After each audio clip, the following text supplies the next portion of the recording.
Alright, let's pull in our red footage and let's add a little bit of let's add some notes and some time code markers and some stuff like that, so kind of help us out in our edit.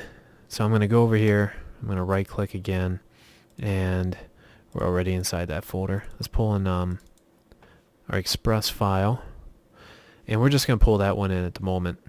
As you can see, I've already got a file name overlay that's showing up on this. So this is coming in from, because I've got this DB, my default database, it's already got a color profile on it too. This stuff is coming from, because I've already been working on these files here in a whole nother project. What's kind of nice about this is that if I'm working on, I might be able to make multiple versions. For instance, like I'm doing my online offline, so I've got my Express files for out of all this red footage that I kicked out, but then I also have like these big high quality raw files I might have kicked out that those looks apply across to all the file names. So it's able to recognize metadata in each one of those and tell that they're from the exact same source and apply the look in any of the tools that I might have applied to them as well. So I'm going to remove the Express file. Let's pull in the one that you guys really want to see. Let's pull in this raw file. It's going to come in looking exactly the same. So the reason I want that raw file in here though is just to show you got way more latitude. We can go in here now to the Bayer settings and we can actually really play with the quality too. What we might want that to be. So, and all these are going to give you different playback settings too. As you can see, it's really chopping along here because the quality is so high and it's 4K.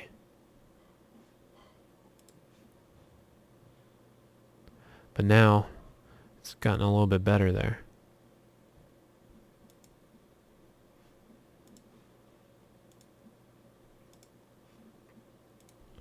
Plus I'm not sure, our playback might be it's set on automatic right now. I can turn that down too, and we can get that up to speed. But right now though, let's take a look here real quick. One thing I can tell you that's wrong right away though is our input and output curves are wrong. Are just wrong. We need to fix that. So you can see like just what a difference that's all made. Why don't we just we'll stick in our space. As you can see, our space is going to give you like a richer, it's got more color in it. I really like where our color and where our color space is. Our color 2 is like really gone. Our color 2 is like much more tamed back, has a really filmic look to it. But anyway, so here we are. Got our output curve. And I'm going to turn that exposure down. Look how low my exposure is and how bright this shot is. How much information is there?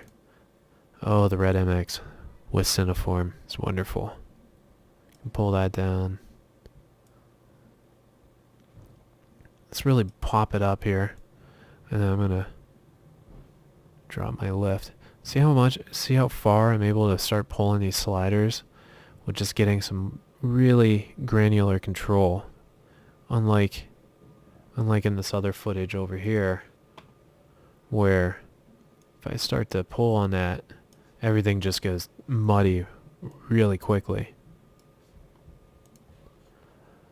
Not when you're working with raw files. So it's looking good. Let's jump over here to our burn-in controls real quick, and we're going to go through this pretty quick. Right now I'm going to drop in time code on the bottom left and hit add, and I want frame numbers over here for any compositing work. We'll hit add, and as you can tell, like, it's kicking that stuff out nice. And then also under file, I want to make sure I've got file names for any of this, and make sure you've got global, all clips there. We'll throw that up in the top left. So there we go, and with this file here, let's say this is the look that I really want to remember, or I want my colorist to know if I'm working with somebody else. This is the look that I really like, that my DP really likes. So let's say we'll leave a note here. Make sure you got current clip selected and match all other scene clips to this one. And we'll hit add. And you can see it popped it up here. Let's throw it down the bottom middle. And we can shrink that font down. There you go.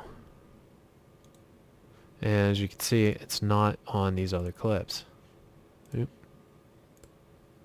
So what's wonderful about that is you can get really specific with certain clips that maybe you like, maybe you don't like. Hey, there's a boom pole in that shot. It's got to go.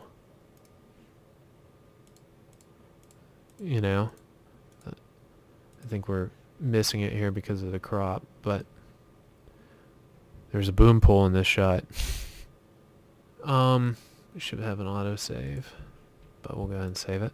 And I mean that's really about it as far as it goes. We can look at burn-in controls here and just take a look at some of the information that you get inside these red files. You've got you got your flute control settings. This is all the stuff that's coming out of the camera. All the information that the red camera is spitting out into its file. What its primary red balance or white balance was set to. Red code. You've got the camera. This can be very important at certain times. What the firmware version was of the camera. So there's a lot of good information there. There's a lot of good ways to use it too. So I mean, I challenge you guys to jump in here, start experimenting, see what you can do. But let's real quickly, let's pull up Internet Explorer here or Firefox. Cineform looks. And you can see it's already coming up right here, tech blog. So go over here. What we're looking for is 34 looks available for FirstLight. And I believe like these still aren't available on the install. If I'm correct, I don't think they are. So what you want to do is you can download the zip file. And this is where I got all my 3D looks at. Other than the ones I made here, which I'll try to include a couple of those. But all these guys here, there's some really nice ones. You can jump in between different files, in between different looks. Like there's all these different film looks that are just nice. They do a really good job. Oop.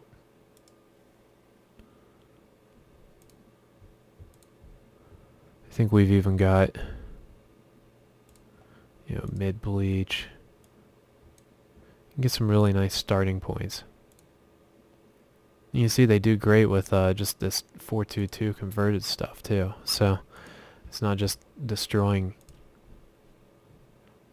your work. And we'll go back to our crunchy green. So let me minimize that real quick.